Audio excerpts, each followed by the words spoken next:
what I do is I find the join, like the join's there now in my tweezers. Just hold it there. First of all, make sure the join's closed up nicely, it's not all twisted. And I used to use a paper disc for doing this, but now I've gone back to using my needle files. And then go straight down through the join. So the join is vertical and I'm filing straight down to it. And then I'm putting a flat on that matches that distance, because I can't just keep filing it up to the hole, because then the flat will be going over the edge and it'll make the jump ring look weird. So just carefully with a needle file, doing this. I'm being extra careful because I don't want to squash it too hard with my pliers. I also don't want it to slip, so I'm sort of not squeezing it hard, which means I'm going to have to not file it hard, otherwise it'll move about. So it's just a jump ring, but it's important to do it accurately. So I want everything nice and flat, sort of imagining T-shapes, so the jump ring in my pliers is vertical. This is perfectly horizontal, going down to it. The join is directly in the middle of where the flat I'm putting on there. And I'm not going down so far, the flat hangs over the edge of my pendant, which is already starting to do. So, last little touch there. Yeah, if you've got a bit of solder and it's a bit oxidized, you can just quite carelessly just buff the end and just cleans up the bits you're going to be soldering. Just helps you eliminate any potential problems with oxidization on the bit of solder and stop it flowing nicely. Okay, wouldn't focus on this, so basically I've got that in my tweezers like I just said I was going to do.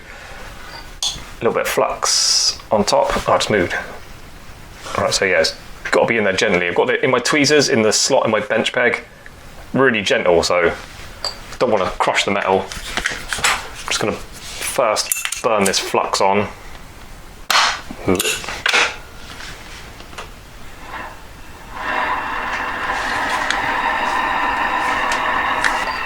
If that's got a bit of heat in, yeah, just a little bit of tips of soldering. Got my little bit of hard solder there. If that's a bit hot, it should grab that off my brush. Look, the solder's more likely to stick to that if it's got a bit of heat in it. It's a bit difficult if you're trying to wipe it on something cold. There's nothing really to grab it off your brush. So this flame's a bit big, but I'm going to battle on with it anyway. I really don't like this hard solder. It's too hard.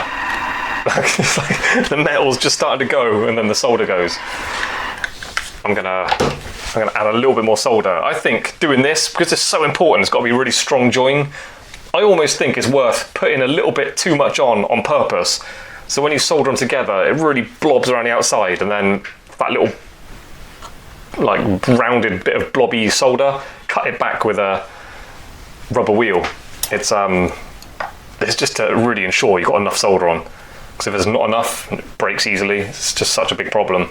You know, the way I kind of come to decisions on how to do things or figure out if it's a good way to do something or not, I consider it being a mistake. Like, if doing it one way is an error or doing it the other way is an error, like, which is the worst of the two?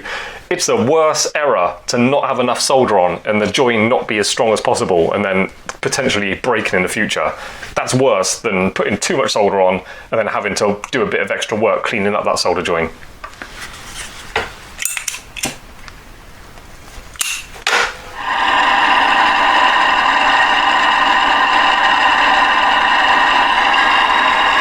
So that's soldered on. I'm gonna let go with that one, turn this off and have a look. How have I done?